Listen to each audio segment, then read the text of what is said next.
Microsoft Teams is a collaboration app in Microsoft 365 that helps your team stay organized and have conversations all in one place. Hi, I'm Dawn. In this training, we'll explore what you need to know to start being productive with Microsoft Teams. Teams brings together chat, meetings, calling, content collaboration, and shared files and apps in a single, secure location.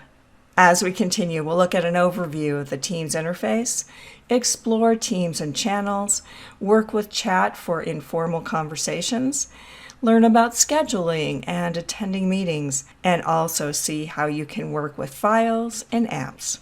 The Microsoft Teams interface includes a navigation bar where you'll see notifications about your recent activity, chats, teams, meetings, files, and apps. Let's look first at teams and channels. A team is a collection of people, content, tools, all based on a specific project or group. So here, for instance, is a company-wide team for the Contoso organization. All teams will start with a general channel, and then additional ones can be added as needed.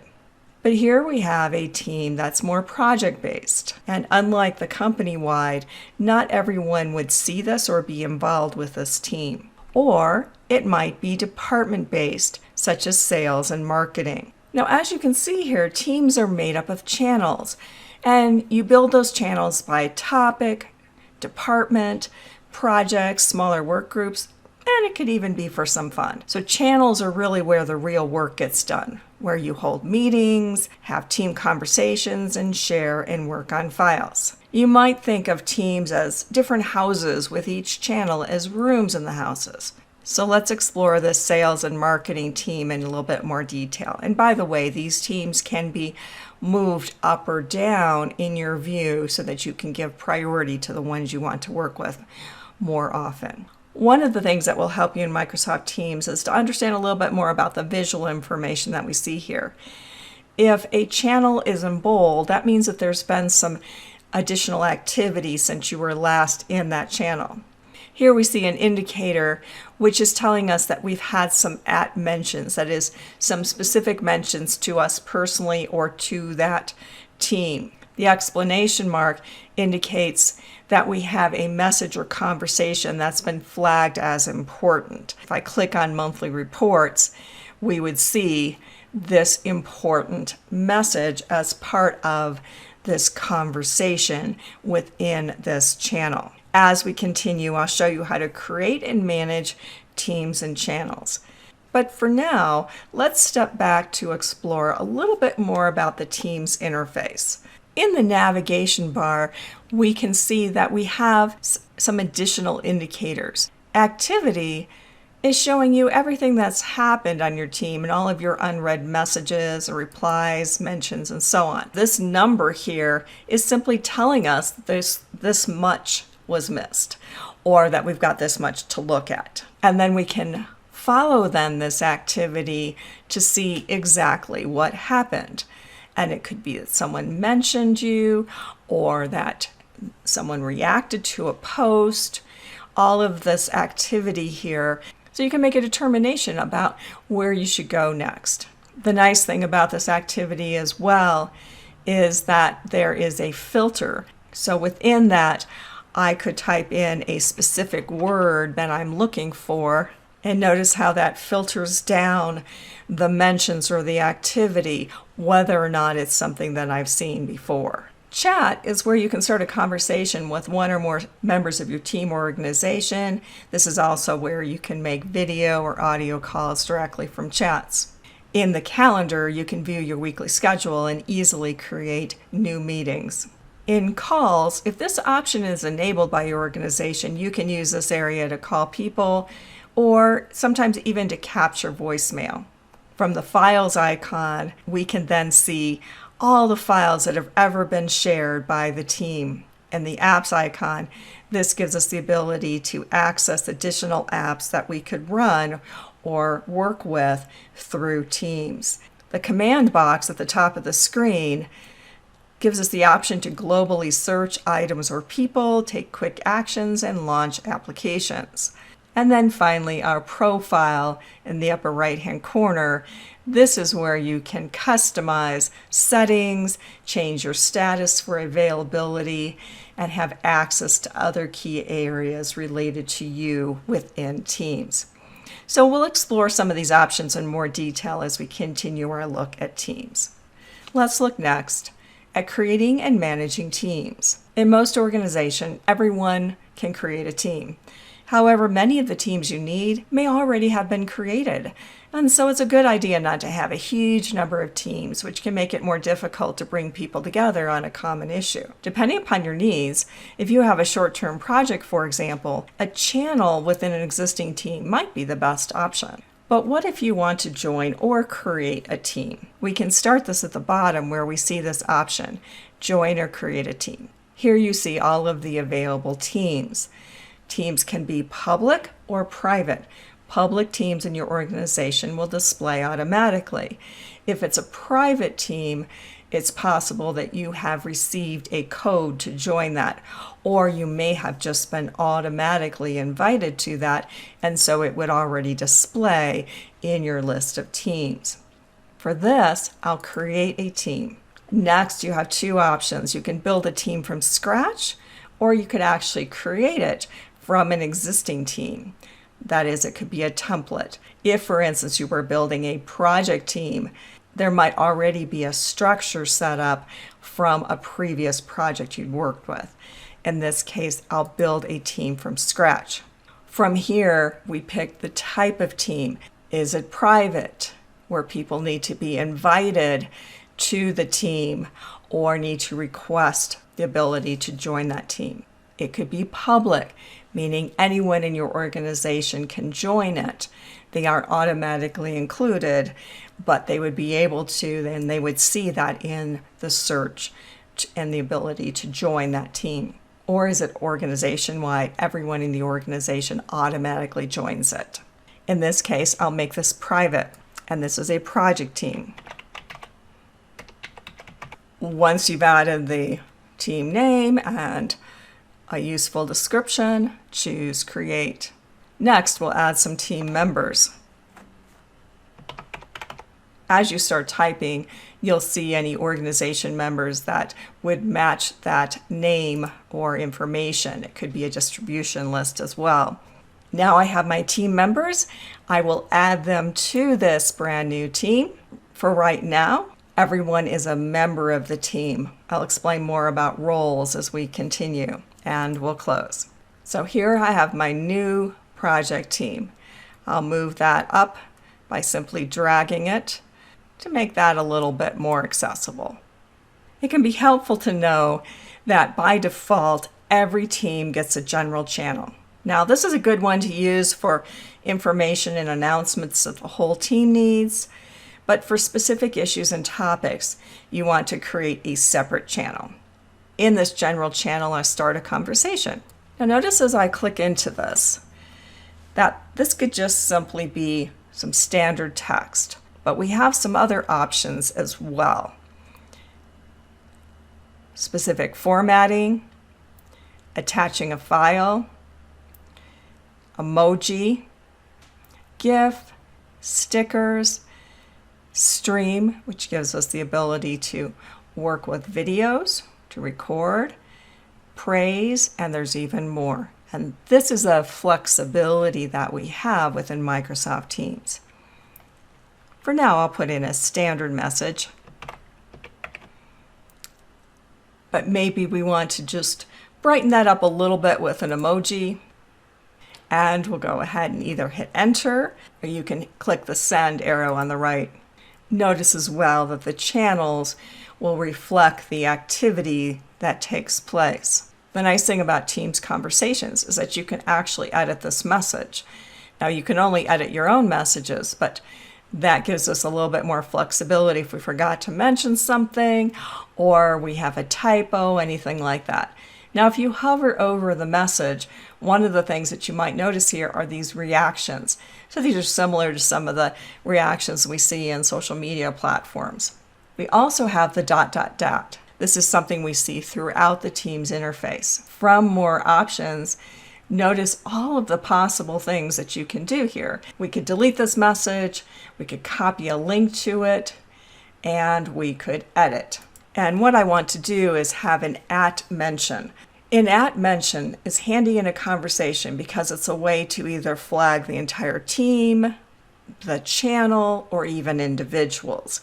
And this is a way to then further notify those people that there has been some activity. Notice when I type the @ only the team members show up. And I could select one of these individuals so that they are mentioned. But I want this to be for the entire team. For that, I'll type the word team. If you're in a specific channel, and pick this from the suggestions. An @mention could also be @channel. So this would call attention to that new conversation within the channel for anyone who has flagged notifications. Because I'm editing, now my options are a little bit different here, and I'll simply hit the checkbox to say that I'm done. This indicator here tells us that there is an @mention. Over time, existing teams can also evolve. And let's look then at how to manage a team. For the Mark 8 project team, we'll go to the ... for more. And here we have options such as leave the team, we can add a member. For this, I'll manage team. Within a team, there are 3 possible roles: owner, member, guest. Now you must be a team owner to invite guests. If you're creating a team, you automatically become an owner. So we can see that we have multiple owners for this. Owners can add or delete members from a team. They can even delete a team. To help share the load, it's good to have multiple co-owners of a team. That way, if you're not available, other team members can take care of the team. And it's frankly a good practice throughout the use of teams, as owners may leave the organization. But anyone who has access to this team would be able to see who is part of it. And here we can see then the additional members, their role within the organization. And we can also add other members, view the channels that are available in this team. Here you'll see the descriptions, which can be really handy, and explore other information about this team. For my new team, I'd like to add another person to that. And once again, we'll go to the ... for more. And although I could go to manage team, here I'll simply choose add member.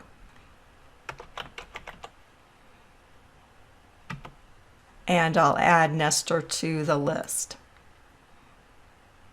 What if I want to change his role? That's where we go back to manage team. And I have my members and guests.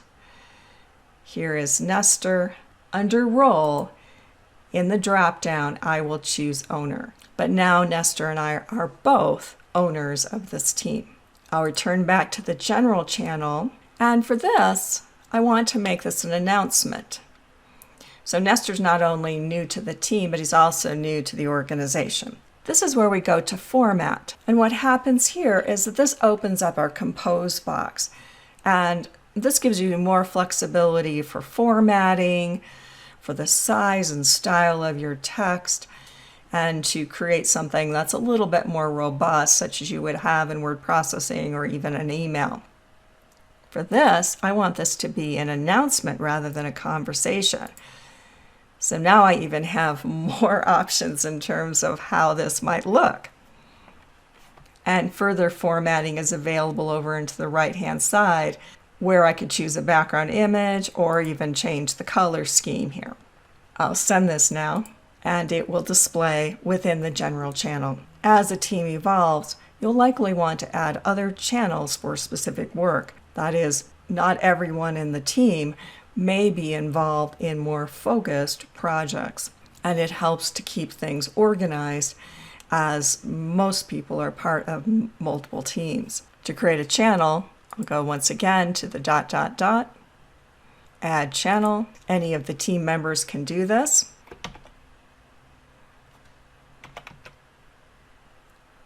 In addition to the channel name and description, another option is the privacy. The default is that this is a channel that everyone on the team is able to see. Another option is a private channel within the team. So a private channel is limited to specific members. In fact, a private channel can even have different owners than the team, but all the members in the private channel would need to be part of the larger team. A private channel might be for financial or personnel issues or things that are a more limited, secure conversation. Only the people that are part of that private channel would see it as a channel within that team. We'll keep this as a standard channel, but I want everyone to see this in their channel list. And we'll add. At the top of each channel are tabs. And these are how you organize your work with links to files, apps, and services. Every channel has 3 default tabs. There's Post, and this is where your team posts messages, replies, conversations, where you can hold meetings and even share files. We have Files. This is automatically then where shared files are stored and can be accessed and can even be co-edited. You'll see some options to be able to directly upload a file, download a file, sync files. Here we have a variety of actions that we could apply to this file, including how we'd like to edit the file. And then our third tab is a wiki. This is an optional area where you can draft documents, you could track meeting notes, and collaborate in real time. So tabs aren't just containers for your content, they're really active places where you can get your work done. For this channel, we not only have those default tabs, but there's another tab here which is actually a document. And so this document has been added as a tab for easy accessibility for review and editing. To add important tools to the top of a channel, click on this plus, add a tab. For instance, we could add OneNote to provide easy access to a shared notebook, or add Planner to create a project board for tracking team tasks. One of the things to pay attention to when you're in a channel and a conversation is that these are threaded conversations. And that means that all of the replies to an existing conversation are directly under the previous messages. And that's a good thing to keep in mind. That is, if I really want to respond to this comment here, that I want to reply rather than putting my own separate conversation. However, if I want to share something separately, then I could start a new conversation here, and I'm going to attach a file. Navigate to the location of the file, select it, it will be part of this conversation. I'll use an @mention here, and I want to @mention the channel.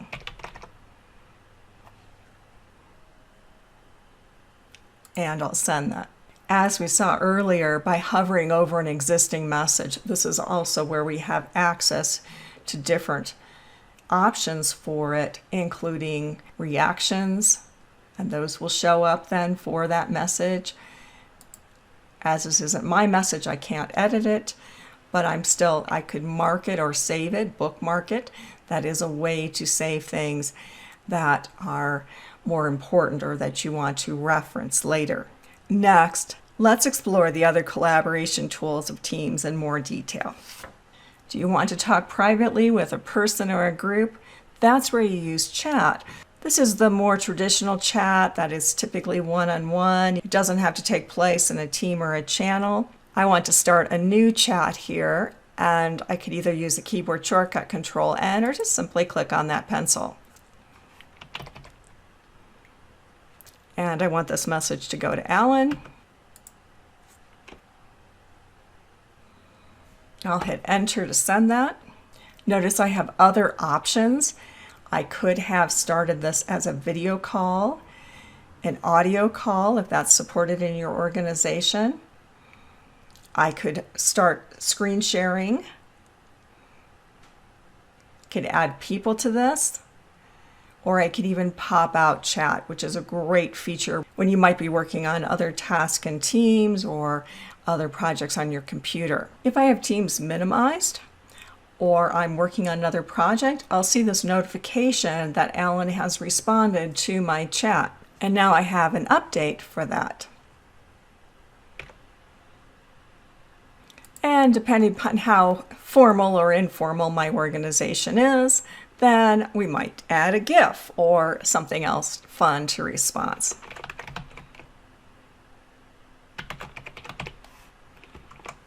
Or it could simply be a simple reaction. Now, because Alan and I are going to be involved in a number of different projects together, I want to go to the ... here, and I'm going to pin his name, our chat, to the top there so I can easily get to that.